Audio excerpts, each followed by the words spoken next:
Okay, so have you ever heard of 1783 being called the year of the strange sky? Can't say I have. Yeah, me neither. But it really was called that. And get this. Oh. It was all because of a volcanic eruption you've probably never even heard of. Yeah, Oh, forget Krakatoa, forget Vesuvius. right. We're going to Iceland today, Okay. to the Laki Fissure eruption. This deep dive is going to leave you speechless. I think. Well, it's definitely a fascinating case study, and the sources you found are incredible. Not only the sheer scale of this eruption, but the ripple effects across the globe. I mean, we're talking about potential links to famines in India, disrupted weather patterns in Europe. It's a story of interconnectedness on a level that might surprise you. Yeah, I was blown away when I first started looking into this. I mean, Iceland in the 1780s. Just picture it. A nation of 50,000 people, mostly tenant farmers, eking out a living on the coast. Right. They were under Danish rule, relying on fishing, wool, and what little trade they could manage. Harsh existence even before the eruption hit. Yeah, the sources really emphasize that precarity, don't they? I mean, Iceland's climate is unforgiving to begin with, and they were no strangers to natural disasters. Volcanic eruptions, earthquakes, disease outbreaks. It's like they were constantly bracing for the next blow. Yeah. And then June 8th, 1783, I can't even imagine.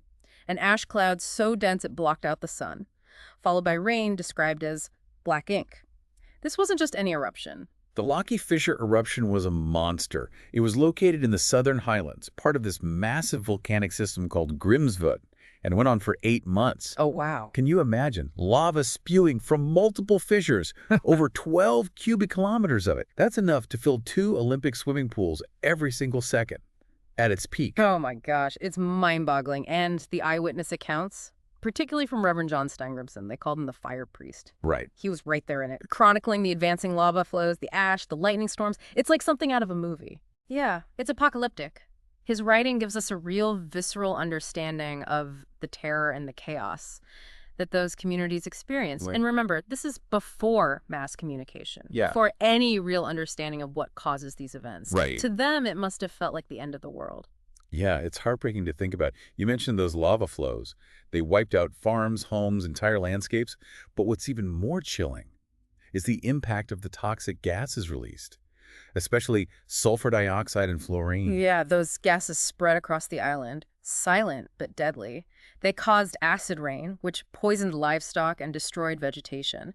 Imagine breathing in air that's thick with these invisible toxins. It led to widespread respiratory problems and contributed to what became known as the mist hardships, basically a period of extreme famine and suffering. And that name, mist hardships, Yeah. it's so evocative. It wasn't just a famine. It was this pervasive, suffocating hardship that touched every aspect of life. Exactly. And it's important to remember that this wasn't just a natural disaster. It was compounded by political factors. Iceland was under Danish control, and the existing trade monopoly meant they were heavily reliant on Denmark for aid. But that aid was slow in coming, and for many, it was simply too late. So you got this incredibly vulnerable population hit by a disaster of unimaginable proportions, and then their lifeline, the aid from Denmark, is delayed and inadequate, a recipe for tragedy. And the sources suggest that this experience, this sense of being abandoned in their time of need, played a role in fueling a growing movement for Icelandic independence. Wow, so even in the midst of such devastation, there were these seeds of change being sown. It makes you think about how even the darkest moments can sometimes give rise to unexpected outcomes. But let's back up a bit. We've talked about the devastation in Iceland, but this eruption's impact wasn't limited to just one island, was it? Not at all. This is where things get really interesting and where we start to see just how interconnected our world truly is. Remember all that sulfur dioxide released during the eruption? Well, it didn't just stay in Iceland. It formed this dry fog, a haze that spread across the whole northern hemisphere. So we're talking like Europe, North America, Yeah. even parts of Asia. Even parts of Asia. That's incredible. Yeah. What was it like for people living in those areas? I mean, could they even tell? The sources describe, well, they described this strange hazy sky, a sun that appeared blood red, and unusually cold winters for several years following the eruption. I see. Imagine looking up and seeing the sky just shrouded in this mysterious haze, not knowing where it came from or what it meant. Yeah, it must have been unsettling. But Yeah. was it just a visual thing, or were there, like, real-world consequences? Oh, absolutely. There's evidence suggesting that the Laki eruption contributed to crop failures, famine, and social unrest far beyond Iceland. For example, some historians believe there's a link to the Chalisa famine in India. Oh, what, fam? The Chalisa famine. It devastated the region just a few years later. So volcanic eruption in Iceland might have played a role in a famine in India. That's mind-blowing. How is that even possible? It all comes down to like how interconnected the Earth's systems are. The sulfur dioxide injected into the atmosphere by Laki, it disrupted weather patterns. Mhm. On a global scale, this disruption likely led to changes in temperature, rainfall, which then affected agriculture in distant lands. Wow. So it really highlights how seemingly isolated events can have these ripple effects across the planet. Hmm. But did people back then understand what was happening? Did they connect the strange sky to the eruption in Iceland? You know, scientific understanding was limited at the time. People were observing the haze, the strange weather, but they weren't necessarily linking it back to the eruption. It's interesting, actually. Benjamin Franklin's observations from Paris during this period, he was clearly curious, even suggested a possible volcanic cause, but a full understanding of the link between volcanic eruptions and global climate change emerged, well, much later. So it took decades, even centuries, for scientists to grasp the true global reach of the Laki eruption. It's amazing to think about how our understanding of these events has evolved over time. Yeah, and research is still ongoing. It's uncovering new insights into those complex interactions between volcanic eruptions and Earth's climate system. The Laki eruption, it serves as a stark reminder that we still have so much to learn about our planet, about the powerful forces that shape it. But let's get back to Iceland for a minute. You mentioned earlier that the eruption might have played a role in their push for independence from Denmark? Yeah, that's right. It's a fascinating twist. Yeah. Iceland was under Danish rule, right? Right. And that trade monopoly wasn't exactly working in their favor. No. Then you have this catastrophic eruption, and the aid from Denmark is delayed and insufficient. It's almost like a wake-up call for the Icelandic people, like, hey, wait a minute. Yeah, the sources suggest that this experience exposed the flaws in the existing system, highlighting the need for more autonomy, more control over their own resources. You know, it's as if the eruption, as tragic as it was, also acted as this catalyst for change. So it's not just a story of devastation then, but also a story of resilience and a push for self-determination. Exactly. It took time, of course, but eventually, in 1944, Iceland declared its independence from Denmark.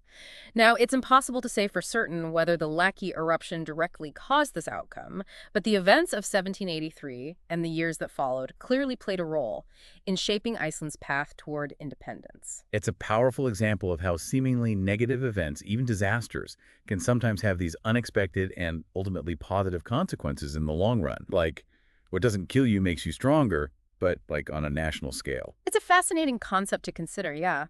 How challenges, even setbacks, force us to adapt, innovate, and create a better future. Yeah, definitely something to ponder. We've talked about the devastating impact of the Laki eruption, but it's also important to acknowledge the incredible resilience of the Icelandic people.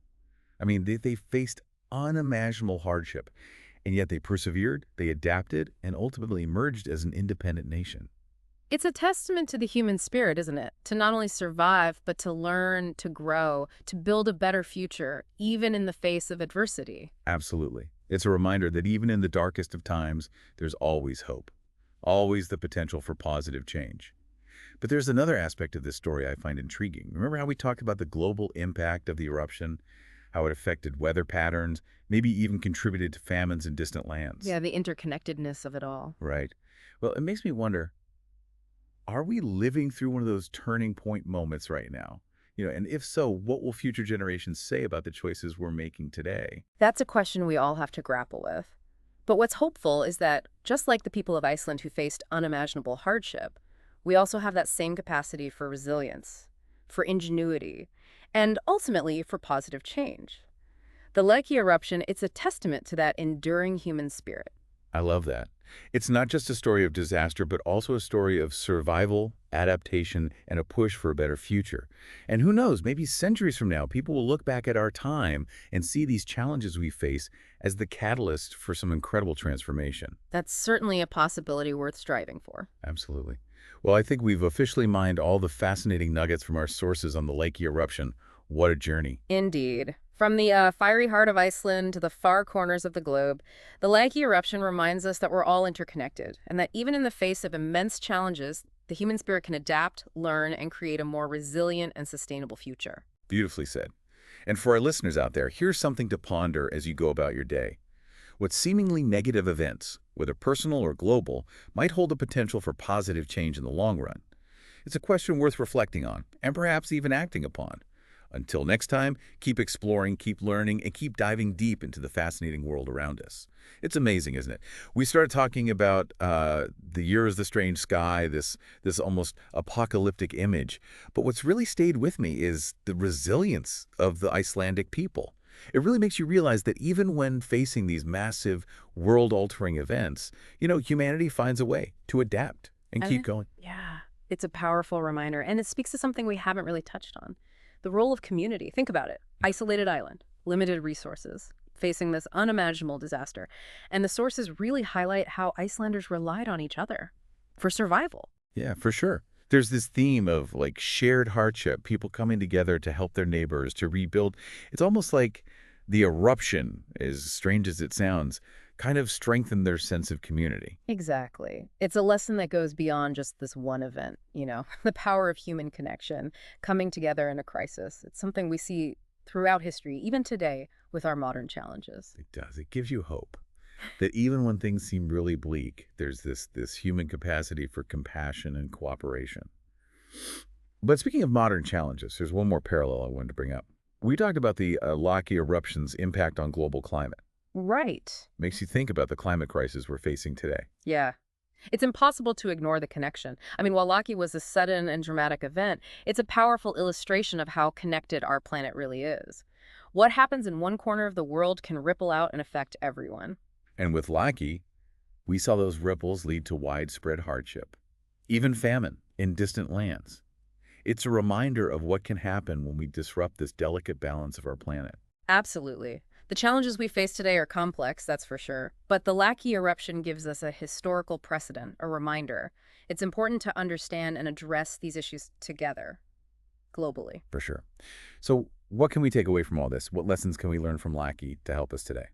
Well, for me, there are a few key takeaways. First, scientific understanding. The more we know about how our planet works, the better we can predict and mitigate the risks, whether it's natural disasters or things we're doing ourselves. Right. Knowledge is power. Exactly. Second, the power of community. Laki showed us how people can band together during a crisis, supporting each other, rebuilding, and that spirit of collaboration, essential for us today. We need to remember, we're not alone in this. We're part of a global community and need to work together to find solutions. And finally, the resilience of the human spirit. The people of Iceland, they faced unimaginable hardship, yet they persevered, adapted, and ultimately built a better future. Their story is a testament to hope, to innovation, to positive change in the face of adversity. That's a great point to end on. So for our listeners, as you go about your day, remember the lessons of the Laki eruption. Embrace science, foster community, and never forget the resilience of the human spirit. These are the tools we need to face the challenges ahead and create a brighter future for everyone, for generations to come. Well said. Until next time, keep exploring, keep learning, and keep diving deep into this fascinating world around us.